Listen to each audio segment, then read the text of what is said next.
Summer school hashed. It was a chance meeting on summer break between friends from classrooms. School friends become, of course, disjointed mates during school break. Years later, their lives would intermingle with brief passings on the street and the occasional quick chat in pubs or shops. They would glance into each other's lives on Bebo or Facebook as they aged into maturity. In school days, though, they were packed so tightly together into the same places and experiences that they believed these would always be important relations. But when school ended for good for them, it was like summer holidays without the threat of return, and so happily they drifted away from these artificial friendships. Today, though, during summer break, with the still forebodings of September's school return lurking on this meek, calm, warm July day, scattered away friends from school, they met and mellowed together in the deserted school that a few weeks from now would be a source of noise, torment, drama, suspension, and much more noise. Trampling feet and hundreds of voices shouting in the corridors. But for now, the school was the most peaceful place in the world. Abandoned to summer, it hung upon the sun with mutton clouds lobing overhead. The school was still and concrete, waiting for the coming pupils' screams. Today a student came, together with a dilemma. They had hashish and wanted a secure place to smoke it.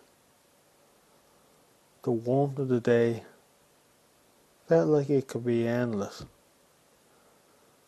Settled and relaxing after lifting up as I sat loafing atop a prefab. They disclosed little and focused on trivial matters like girls and friends who are sound or things of common ground, like the teachers whose idiosyncrasies they shared with burden in the classroom.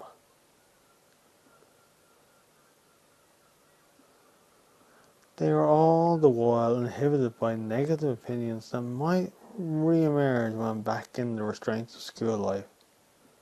In each other's company that day, they all delighted in memories of school and were happy to be stoned and relaxed within the school ground.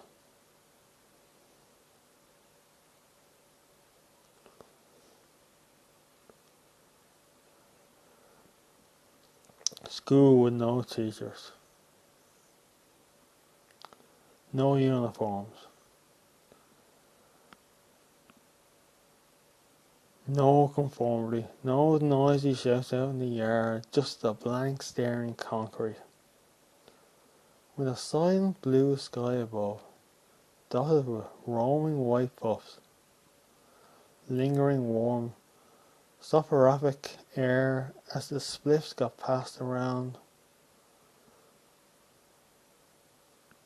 One day, all of this would just be lost to them. Three weary travellers, stoned and bound to something, and none of them knowing what. They breathed in the calm of the empty school, not knowing what they were making, as their minds mellowed, smoking and toking, taking care not to be greedy. They breathed in together the experience. They were at the age where social boundaries were important, and none of them knew the rules. So they all took great care in being generous and selfish. Soon the air started to nip.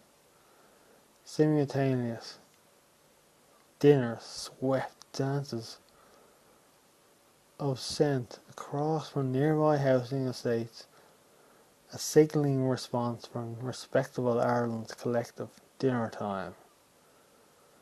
The drop in temperature and smells of food made them hunger for home, and then the moment or scene or act upon the stage or whatever it was passing.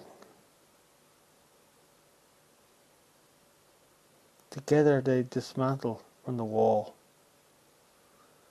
going their own paths.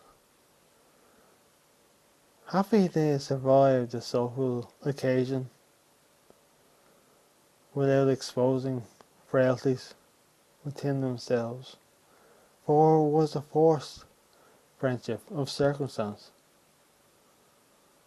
and they all secretly despised it, longing for the freedom to be alone.